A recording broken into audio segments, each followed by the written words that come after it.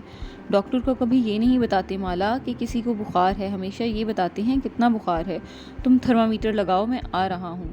وہ شاید ابھی ہسپتال سے آ کر سویا تھا۔ نیچے آیا تو او ٹی اسکربز میں ملبوس تھا۔ سرجنز کو نائٹ سوٹ سے زیادہ یہ اسکربز آرام دہ لگتے ہیں۔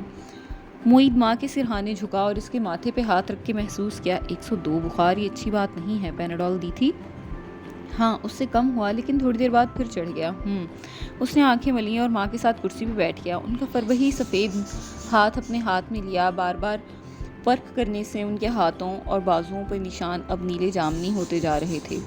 معید سوچتی نظروں سے انہیں دیکھے گیا۔ وہ غنودہ سی نظر آ رہی تھیں۔ انہیں کیا ہو رہا تھا؟ کل ٹیسٹ رزلٹ بھی بہتر تھے، انفیکشن بھی نہیں لگ رہا، سی ایس ایف بھی سیٹل ہو رہا ہے، پھر ماں کو بخار کیوں ہے اور ماں کا تنفس کیوں اکھڑ رہا ہے؟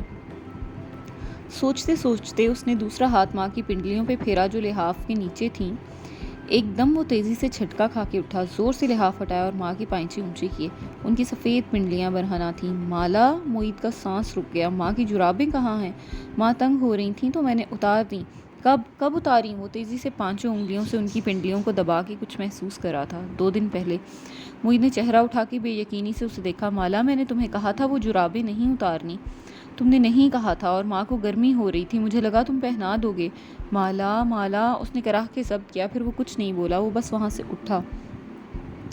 ان کی پنڈلیوں کو ہاتھ نہیں لگانا، میں آ رہا ہوں، پھولتے سانس سے کہتا وہ باہر بھاگا۔ مالا، میں ماں کو یہ جرابیں پہنا رہا ہوں، دیکھ رہی ہو؟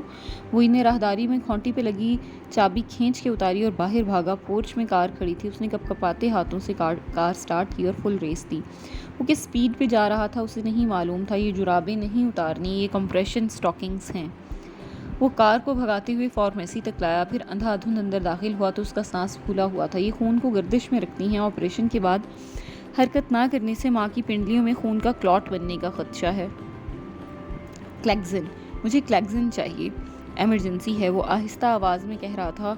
یا وہ چلا رہا تھا؟ اسے اپنی آواز نہیں سنائی دے رہی تھی، صرف فارماسسٹ دکھائی دے رہا تھا جو تیزی سے اسے کچھ انجیکشنز تھما رہا تھا۔ کلاٹ ایک چھوٹا سا جمع ہوا خون کا لوتھڑا ہوتا ہے۔ ایک دفعہ پنڈلی میں بن جائے تو وہ کسی زہریلے جانور کی طرح آہستہ آہستہ اوپر جسم کی طرف سفر کرتا ہے۔ گھر میں وہ بھاگتے ہوئے داخل ہوا، انجیکشن بنایا اور ماں کے قریب بیٹھا۔ مالا کچھ پوچھ رہی تھی لیکن اسے آواز نہیں آ رہی تھی۔ وہ کپ کپاتے ہاتھوں سے ان کے جسم میں انجیکشن لگا رہا تھا۔ یہ جمع ہوا لوتھڑا جسم میں 3 جگہوں پہ پھنس سکتا ہے: دل، دماغ اور پھیپھڑے۔ ماں کو فوراً ایمرجنسی میں لے کر جانا ہے، میں ویل چیئر لاتا ہوں، تم ماں کو تیار کرو، اس نے خود کو کہتے سنا اور پھر سے باہر بھاگا۔ یہ دل میں پھنس جائے تو دل بند ہو جاتا ہے، دماغ میں پھنس جائے تو دماغ مر جاتا ہے اور پھیپھڑوں میں پھنس جائے تو سانس بند ہو جاتا ہے۔ تینوں صورتوں میں ایک ننھا سا لوتھڑا انسان کی جان لے لیتا ہے۔ ماں نیم بے ہوش تھی، ویل چیئر پہ بیٹھی تھیں، گردن ایک طرف ڈھلکی ہوئی، سفید چادر سر اور کندھوں کے گرد لپٹی ہوئی، آنکھیں نیم وا تھیں۔ معید ویل چیئر دھکیلتے ہوئے ہسپتال کی عمارت میں داخل ہو رہا تھا۔ وہ تیز تیز ساتھ بھاگ رہی تھی۔ اس کو ایمبولزم کہتے ہیں، اس سے بچانے کے لیے یہ جرابیں پہنائی جاتی ہیں۔ وہ سٹی اسکین روم کے باہر کھڑے تھے۔ معید ان کو سٹی کے تختے پہ لٹا رہا تھا، سٹاف ڈائی ڈالنے کے لیے ان کے ہاتھ کی وین کو پھر سے پرک کر رہا تھا۔ ایک اور سوئی، ایک اور نشان۔ ایمبولزم ایک دفعہ بن جائے تو پھر وہ 2 انسانوں کو چند گھنٹوں میں مار دیا کرتا ہے، اس لیے مالا ان کی جرابیں نہیں اتارنی۔ معید نے یہ سب اس وقت سوچا تھا، بتایا نہیں تھا۔ اس لمحے سے احساس ہوا کہ اسے تفصیل سے ان جرابوں کا مقصد سمجھانا چاہیے تھا۔ وہ دونوں سرد کوریڈور میں باہر کھڑے تھے، ان کے چہرے سفید اور سانسیں اٹکی ہوئی تھیں۔ میں اتنے سال سے میو ہسپتال میں سرجریز کا حصہ ہوں، معید دیوار سے ٹیک لگائے چھت کو دیکھتے ہوئے کہہ رہا تھا۔ آج تک میرے سامنے ان گنت لوگوں کو ایمبولزم ہوا ہے۔ جانتی ہو ان میں سے کتنے لوگ بچے ہیں؟ کتنے؟ معید نے نظریں اس کی طرف موڑیں۔ 0، وہ بولا تو آواز آہستہ تھی۔ کشمالا کا سانس وہیں اٹک گیا۔ ایمبولزم سے کوئی نہیں بچتا مالا، مگر میں نے گوگل پہ پڑھا تھا کہ 2/3 لوگ بچ جاتے ہیں۔ گوگل کی ہر بات پریکٹیکل نہیں ہوتی، میں تمہیں وہ بات بتا رہا ہوں جو حقیقی زندگی میں پیش آتی ہے۔ لوگ ایمبولزم سے نہیں بچتے کیونکہ ایمبولزم کی وقت پہ تشخیص نہیں ہو پاتی۔ ایمبولزم کی پہلی بڑی علامت موت ہے، اچانک سے سرجری کے بعد بندہ مر جاتا ہے۔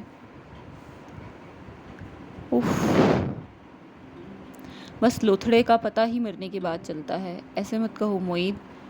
اوف، میں نے کیوں ماں کی جرابیں اتاری؟ مجھے واقعی یاد نہیں تھا کہ تم نے مجھے کچھ کہا تھا اس کے بارے میں۔ تمہاری غلطی نہیں ہے، مجھے بھی چیک کرنا چاہیے تھا۔ ہم ماں سے ایک لمحے کے لیے بھی غفلت نہیں برت سکتے۔ اگلے 3 دن ماں کو ICU میں رکھا گیا۔ CT اسکین کے مطابق کلاٹ ان کے پھیپھڑوں میں جا کے پھنس گیا تھا، لیکن بروقت کلیگزن ملنے سے ان کا خون پتلا ہونا شروع ہوا۔ CT ہر روز نہیں کیا جا سکتا، درمیان میں گیپ دینا ضروری تھا، اس لیے چوتھے روز جب CT کیا گیا تو کلاٹ چھوٹا ہوتا دکھائی دیا۔ اس کا مطلب تھا کہ وہ بہتر تھیں۔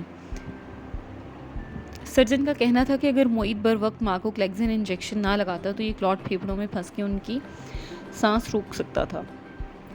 جن کے بیٹے ڈاکٹر نہیں ہوتے وہ کیا کرتے ہوں گے معید؟ وہ دونوں ماں کے بستر کے ساتھ بیٹھے تھے اور وہ پوچھ رہی تھی، ہمارے پاس سب کچھ ہے، تم خود ماں کو مینج کر رہے ہو کیونکہ تم سرجن ہو، لیکن جن کے گھر میں کوئی ڈاکٹر نہیں ہوتا ہوگا وہ کتنا خوار ہوتے ہوں گے ہمارے اس ہیلتھ سسٹم میں۔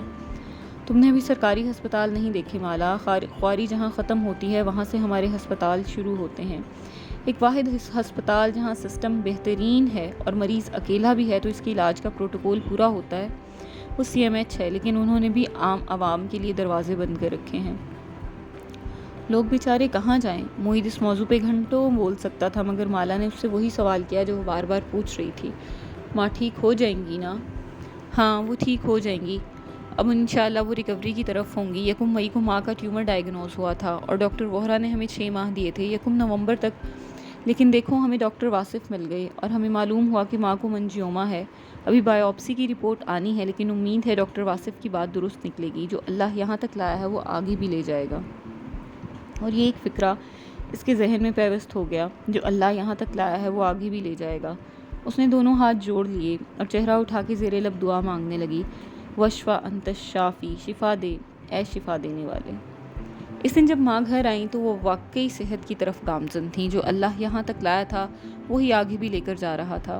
ماں پہلے سے زیادہ ذہنی طور پر بیدار ہو چکی تھیں، ان کا زخم بھر رہا تھا، خون کا کلاٹ اندر ہی اندر گھل کے غائب ہو چکا تھا، اور سب سے اچھی بات ماں کے ٹیومر کی بایوپسی رپورٹ آ چکی تھی، یعنی ان کے آپریشن کے وقت برین سے جو ٹیومر نکالا گیا تھا اس کے حصے 3 مختلف لیبارٹریز کو بھیجے گئے اور تینوں کی بایوپسی رپورٹ ایک جیسی تھی، گریڈون مینجیوما، سب سے زیادہ بے ضرر مینجیوما۔ سرجن نے سرجری کے دوران ٹیومر کا ایک بہت چھوٹا حصہ برین میں چھوڑ دیا تھا، کیونکہ وہ ان جگہوں سے چپکا ہوا تھا جو جسم کے اعضاء کو کنٹرول کرتا ہے۔ اس کو کاٹا جاتا تو جسم مفلوج ہو جاتا۔ وہ اتنا چھوٹا سا بچا ہوا ٹیومر تھا کہ اگر وہ برین میں رہتا تو بھی کوئی مسئلہ نہ تھا، اس کو دوبارہ تکلیف دہ بننے میں 20 سے 25 سال لگنے تھے۔ کہاں وہ ڈاکٹر وہرا کی 6 ماہ کی ٹائم لائن سے لڑ رہے تھے اور کہاں سے 25 سال کی امید ان کے لیے آب حیات تھی۔ اگلے 2 ہفتے ماں اتنی بہتر ہو گئیں، اب وہ پرانی باتیں یاد کرنے لگیں۔ رمضان کب شروع ہوا، مالا کب لاہور واپس آئی، انہیں کچھ بھی یاد نہ تھا۔ عید ان کی بیماری میں آئی اور گزر گئی۔ مالا کو احساس ہوا کہ انہیں یہ بھی یاد نہیں تھا کہ زیاد نے اس کا رشتہ مانگا ہے۔ وہ بھی خاموش رہی۔ یہ وقت ان باتوں کا نہیں تھا۔ وہ اپریل میں لاہور واپس آئی تھی، لیکن ماں کے ذہن میں نئی یادداشتیں نہیں بن رہی تھیں۔ انہیں بہت کچھ یاد نہ تھا۔ ایک دن جب وہ ان کے بالوں میں برش پھیر رہی تھی، ماں اس سے پوچھنے لگیں، عزا کی شادی ہو گئی؟ جی ماں، اسی کے لیے تو لاہور آئی تھی، لیکن مجھے کیوں نہیں یاد؟ وہ حیران تھی۔ وہ ہر دفعہ اس سوال کے جواب میں کہتی کہ ماں، آپ کے برین پہ ٹیومر کا اتنا پریشر تھا کہ وہ یادداشت کے حصے کو متاثر کر رہا تھا، لیکن اس دفعہ برش چلاتے ہوئے وہ جل کے بولی، کیونکہ ان دنوں آپ ٹن تھیں، کہہ کے زبان دبا لی، لیکن خلاف توقع حورے جہاں بیگم زور سے ہنسنی، ایک چپت پیچھے بیٹھی مالا کے گھٹنے پہ لگائی، پرے بدتمیز، ماں کو ایسے کہتے ہیں؟ وہ برا مان کے بھی ہنسے جا رہی تھی۔ مالا نے نرمی سے ان کے سفید بالوں کو اپنے ہاتھوں میں تھاما، پھر اپنا چہرہ پیچھے سے ان کے کندھے پہ رکھا۔ ماں، آپ کو کچھ ہو جاتا تو میں کیا کرتی؟ میں نے سوچا نہیں تھا کہ ایسا ہوگا، لیکن ایک دم وہ زور زور سے رونے لگی۔ اتنے ہفتوں میں بے بسی، خوف اور امید، سب آنسوں کی صورت آنکھوں سے باہر نکلا تھا۔ وہ اب صرف ایک لڑکی تھی جو اپنی ماں کو کھونے سے ڈرتی تھی۔ میری بیٹی۔ ماں جو پہلے ہنس رہی تھیں، وہ اس کا سر اپنے ساتھ لگائے خود بھی رونے لگیں۔ وہ ایک ماں تھیں جو اپنے بچوں کو اکیلا چھوڑ کے اگلے جہاں جانے سے ڈرتی تھیں۔ آنسو ان کی بوڑھی آنکھوں سے نکل کر جھریوں زدہ چہرے پہ نیچے بہنے لگے۔ ان کے چہرے کا ٹیڑھا پن ٹیومر کے نکلتے ہی درست ہو گیا تھا، جیسے استری کر دیا گیا ہو۔ مالا نے ماں کو اس بیماری میں دوسری دفعہ روتے دیکھا تھا۔ پہلی دفعہ تب جب آپریشن کے بعد بڑے ماموں اسلام آباد سے ملنے آئے اور کچھ دن یہیں رہے۔ ان کو دیکھتے ہی ماں نے پہلی دفعہ کہا، بھائی جان، مجھے درد ہو رہا ہے،